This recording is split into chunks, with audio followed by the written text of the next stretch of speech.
Salut tout le monde! Aujourd'hui on se retrouve pour une vidéo de produits terminés. J'ai terminé beaucoup de produits dernièrement, donc je me suis dit pourquoi pas faire une vidéo comme ça pour vous donner un petit peu d'infos sur ce que j'ai aimé, ce que j'ai pas aimé. Donc on passe tout de suite à la vidéo. Premièrement, je vais les passer tout de suite parce que j'en ai beaucoup. J'ai terminé 3 ou même 4, je sais pas où est l'autre, des savons moussants du Bath & Body Works. Donc ceux-là, je les adore, je pense que je vous l'avais déjà dit. J'en achète toujours quand ils sont comme 5 pour 25, puis je refill chez moi. Puis c'est ça, ceux-là c'était pour l'automne, donc j'en ai qui sont vraiment dédiés juste à l'automne. Puis c'est ça, Bath & Body Works change toujours les odeurs selon la saison. Donc celui-là c'était Sunlight and Apple Trees, il sentait vraiment bon les pommes.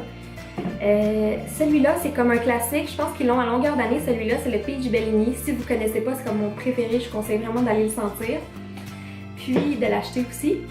Puis le Honeycrisp Apple, donc c'était comme un autre aux pommes, il était comme un petit peu différent, un petit peu plus doux. Je sais même pas s'ils sont disponibles encore, ils doivent pas être disponibles parce que ça doit être rendu comme les odeurs du temps des fêtes là. Mais en tout cas, il sentait vraiment bon, puis le Peach Bellini, c'est vraiment mon préféré. Ensuite, j'ai terminé un de mes fonds de teint préférés qui est le Ultra HD de Make Up Forever. Donc c'est un fond de teint qui est parfait pour les peaux mixtes à grasse. Moi, c'est vraiment le meilleur fond de teint que j'ai trouvé du genre au Sephora, là, un petit peu plus dispendieux. C'est un fond de teint qui vient en pompe comme ça, donc c'est super hygiénique. Puis je suis dans la teinte Y225. Il est environ une quarantaine de dollars, si je ne me trompe pas, comme 45 $. Ensuite, j'ai terminé un format comme plus de voyage du Setting Spray All Nighter de Urban Decay. Je l'ai adoré, je l'ai vraiment beaucoup aimé, c'est juste que ça a passé trop vite là. Je pense que je l'ai utilisé comme 4-5 fois puis j'en avais plus. Ça vient avec une pompe comme ça, évidemment.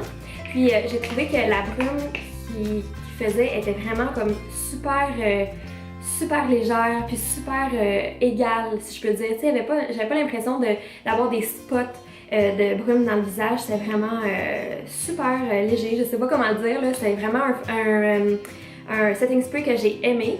Puis je trouvais que effectivement, ça laissait mon maquillage plus beau plus longtemps. Donc je vous le conseille vraiment, je vous le recommande. Je pense que le petit format comme ça est 17 $, par contre, c'est quand même assez dispendieux.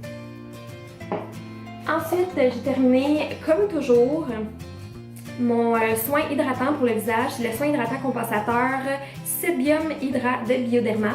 Donc c'est vraiment une crème que j'aime beaucoup. C'est une crème qui est vraiment faite pour les peaux mixtes à grasse. Puis aussi si vous faites des traitements sur votre peau à l'acide salicylique ou à cutane ou des choses comme ça, c'est une crème qui est pas grasse mais qui va aller vraiment bien hydrater. Puis j'en ai passé je sais pas combien de tubes. Je vais continuer à l'utiliser pendant mon traitement à cutane pour ceux qui savent pas que je fais le traitement à cutane. Ça fait 2 semaines que je l'ai commencé.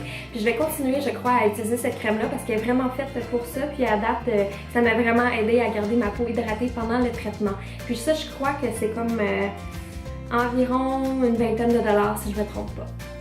Je vais vous laisser tous les prix dans la barre de détails comme d'habitude, donc puis aussi les liens si vous voulez vous procurer les produits. Alors vous irez voir là pour les prix exacts. Ensuite, j'ai terminé. C'est un démaquillant sans huile pour les yeux. Celle-là, je pense que je vous en avais déjà parlé. J'étais comme back and forth un petit peu avec celui-là parce que j'aime pas vraiment les huiles démaquillantes. Puis ça dit que c'est pas une huile, mais c'est vraiment huileux sur la peau. Mais ce que j'ai apprécié, c'est que ça enlève vraiment le maquillage qui est difficile à partir justement parce que ça a une texture un peu huileuse. Comme le mascara, tout ça, ça part super bien avec ça. Puis je pense en fait que je l'ai terminé parce que j'avais juste plus de démaquillant. Puis j'ai terminé celle-là parce qu'elle était là.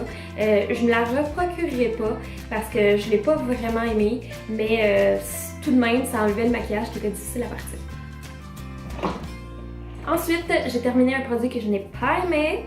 C'était le Setting Spray, le vaporisateur de finition en français de NYX Matte Finish. Je vous avais dit la dernière fois dans mes produits terminés que j'avais essayé le fini velouté puis que je l'aimais pas, c'était dans mes produits terminés. Puis je m'étais dit que je donnerais une chance au Finima parce que j'aimais pas l'effet un petit peu velouté que ça donnait, l'autre Setting Spray. Puis je me suis dit Finima, pourquoi pas, hein, on va l'essayer. Puis à 10 $, c'est quand même pas cher. Mais pour vrai, j'ai vu aucune différence entre le fini velouté puis le Finima. Puis je trouvais que ça ne laissait pas mon maquillage plus beau plus longtemps. Ça ne faisait pas tenir plus longtemps, mais il faut dire que j'ai la peau vraiment huileuse. Fait que ça se peut que pour vous, ça fonctionne super bien. Ça, je tenais à dire, c'est sûr qu'il y a des produits que j'aime peut-être pas, mais peut-être que pour vous, ça va, là, ça dépend vraiment de nos types de peau. On a tout un type de peau différent, un grain de peau différent, un teint différent. Donc, mais c'est ça, moi, je l'ai juste pas apprécié. C'est pas quelque chose que je vais me reprocurer, même si c'est pas super cher puis que c'est de NYX, puis que j'adore plein de produits de NYX, je me reprocurerai pas cette brume-là. Ensuite, j'ai terminé un produit que j'adore, c'est le Age Rewind de Maybelline. J'en ai acheté un nouveau puis je suis rendue déjà à la moitié, là. Je l'aime vraiment. C'est parfait pour cacher les cernes sous les yeux puis avoir un fini qui est quand même qui est super beau mais qui est léger.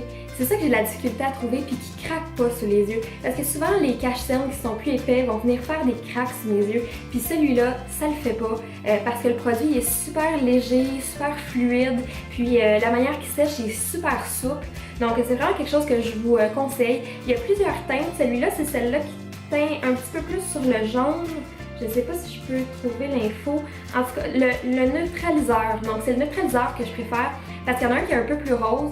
Puis j'aime beaucoup plus celui qui est un petit peu plus jaune, ça se teint beaucoup mieux, ça se fond beaucoup mieux avec mon teint de peau, donc je le recommande vraiment. C'est pas si cher, c'est comme une dizaine de dollars, ça vaut vraiment la peine. Ensuite, j'ai terminé un fond de teint Fit Me Matte and Poreless de Maybelline. C'est mon fond de teint préféré de pharmacie. Je trouve qu'il fait un fini impeccable. Ça ressemble beaucoup au Ultra HD de Makeup Forever. Pour vrai, c'est un dupe, là. Puis même des fois, je trouve que le fini est plus beau avec le Fit Me. Le seul bémol que j'ai à dire, je pense que j'en ai déjà parlé, c'est que je trouve qu'il n'y a pas beaucoup de fond de teint. Il n'y a pas beaucoup de nuances à sous-ton jaune. Ils ont une bonne quantité de nuances pour choisir, mais les sous-tons jaunes sont rares. Puis celui qui me fait vraiment bien, c'est le 120. Donc c'est le ivoire classique. Mais en ce moment, je suis comme un peu plus pâle que ça. La teinte qui est comme plus pâle tire plus sur le rose. Donc je dois mélanger comme les deux. J'allais racheter d'ailleurs. J'ai racheté le 120.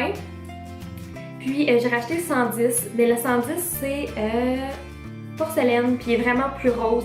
Donc, je dois mélanger les deux, mais ça fait pas comme la teinte parfaite que je voudrais. Dans le fond, je devrais juste être plus bronzée, ça réglerait le problème. Mais pour vrai, pour l'été, je prends toujours le 120 parce que je suis quand même assez pâle tout le temps à longueur d'année. Puis le fini est juste impeccable, il reste beau toute la journée. Ça fait vraiment un effet matte and poreless, là, ça fait vraiment une peau de porcelaine. Je vous le conseille vraiment. C'est comme environ peut-être 15$, mais comme je vous dis, je vais vous laisser les prix dans la barre de détails. Puis c'est vraiment un bon fond de teint. Aussi un autre bémol, c'est que ça vient dans une bouteille qui n'a pas de pompe. Donc si vous pouvez ajouter une pompe, ben tant mieux, ça serait vraiment pratique parce que sinon c'est un petit peu, ça fait un petit peu de gâchis. Mais autre que ça, le produit dans la bouteille est excellent. Ensuite, j'ai terminé, ou presque, un baume pour les lèvres Hydro Soin de Nivea. Ce baume-là, je l'ai aimé, mais je trouve qu'il restait pas longtemps. Je devais en ajouter souvent. Puis c'était pas comme une hydratation intense comme, admettons, je sais pas si je l'ai ici, oh non. Mon Burt's Bees, comme je l'aime plus parce que je trouve que justement ça reste plus longtemps, ça hydrate plus. Ça c'est un bon comme baume de tous les jours, mais si vous faites un traitement comme Accutane comme moi, ça sera pas assez pour vous. C'est juste comme un baume correct. C'est environ, c'est pas très cher, c'est en bas de 5$ ce baume-là, donc pour un baume de tous les jours, je vous le recommande, mais pour un baume qui donne une hydratation intense, c'est peut-être pas ce qu'il vous faut. Ensuite, j'ai terminé, j'ai pas terminé, j'ai juste complètement brisé mon Beauty Blender. Je l'adore cette éponge-là, je pense que je l'ai juste gardée trop longtemps, là, pour vrai. Je l'ai tellement lavé puis tout ça, je l'ai usé à la corde, comme on dit. Je l'ai adoré. C'est sûr que c'est cher, c'est une éponge qui est dispendieuse, c'est environ 30$ pour cette éponge-là. Puis là, elle a l'air petite, mais quand on l'humidifie, la passe sous l'eau, elle vient vraiment plus grande que ça, environ le double de la grosseur. Puis ça applique le fond de teint comme nul autre, ça applique le cache-cerne comme nul autre, ça donne un effet vraiment poreless. Ça avec le fond de teint Fit Me ou Ultra HD, ça fait tellement un beau fini, ça fait tellement bien. J'ai racheté une, j'en ai pas racheté une comme ça parce que je trouvais ça dispendieux. J'ai essayé de trouver un dupe. J'ai essayé l'éponge de Real Techniques qui est super bonne, mais je pense qu'il n'y a rien qui bat un bon vieux Beauty Blender. Donc A+ pour cette éponge-là. Si vous l'avez jamais essayé, je vous la conseille. Ça vaut chaque cent que vous allez dépenser pour cette petite éponge. Ensuite, le dernier produit comme beauté, si je peux dire, par rapport au visage, c'est le nettoyant purifiant de Bioderma. Je l'ai adoré, ça fait plusieurs fois que je le réutilise, ça nettoie vraiment bien. Je trouve qu'il y a une bonne quantité pour le prix, c'est environ encore un price range de entre 20 et 30$. C'est pour les peaux mixtes à grasse. Ça va super bien, comme je vous disais, ça enlève vraiment bien l'huile du visage, le maquillage, tout ce qui est enlevé. C'est sûr que si vous avez la peau sensible, par exemple, vous n'allez peut-être pas vouloir utiliser quelque chose comme ça. C'est vraiment pour les peaux mixtes à grasse. Même pas les peaux normales, surtout pas les peaux sèches et sensibles. Donc si vous avez la peau mixte à grasse, c'est vraiment super. Que dire d'autre? C'est vraiment un bon produit, je vous le recommande. Puis comme je vous disais, si vous avez la peau sensible, c'est vraiment pas adapté pour vous par exemple. Puis dernier produit qui est comme plus ou moins rapport, mais je vous laisse en parler quand même, c'est le vaporisateur à sec de Degree. Je l'ai vraiment aimé. Je trouve que pour vrai là, moi j'ai vraiment un problème à trouver un bon déodorant ou antidorifique ou peu importe. Je trouve que quand j'applique ça sur mes bras, c'est toujours mouillé puis on dirait que ça me fait suer plus. Puis ça, j'ai trouvé ça vraiment super parce que c'est juste déjà sec qu'on l'applique sous les bras. Puis j'ai pas de sueur de la journée quand je mets ça. C'est vraiment bon. Le seul bémol, encore une fois, c'est que c'est un spray, puis je suis sûre que c'est pas bon pour l'environnement, je suis certaine. Puis c'est un antidorifique, donc ça bloque, Puis c'est un antidorifique, donc c'est sûr que ça bloque les pores de peau. C'est pas comme juste un déodorant qui va donner une bonne odeur par-dessus la sueur. Ça va juste vraiment empêcher de transpirer. Fait que c'est ça, je suis sûre que c'est pas bon pour l'environnement, puis même quand j'en mets sur mes bras, il faut que je me tasse la pièce où je l'ai mis parce que je trouve que l'odeur, quand je la respire, ça m'irrite la gorge, ok? Fait que ça, si vous l'appliquez, appliquez ça dans un espace qui est comme grand et aéré, puis déplacez-vous dans une autre pièce par la suite. Mais à part de ça, c'est vraiment un bon produit. Je trouve que c'est la seule chose qui m'aide vraiment, donc je voulais quand même vous le présenter, même si c'est pas comme un produit de maquillage ou de soins pour la peau. Donc c'est tout pour mes produits terminés du dernier mois, ou plutôt des derniers mois. Si vous avez aimé la vidéo, je vous encourage à laisser un petit thumbs up. Si vous avez des commentaires à me laisser, j'aime tellement ça vous lire. C'est des produits que j'ai présentés que vous aimez pas, peu importe, j'aime toujours ça avoir l'opinion d'autres personnes. Puis si vous n'êtes pas déjà abonné à ma chaîne, abonnez-vous pour ne rien manquer des prochaines vidéos que je vais publier. À la prochaine!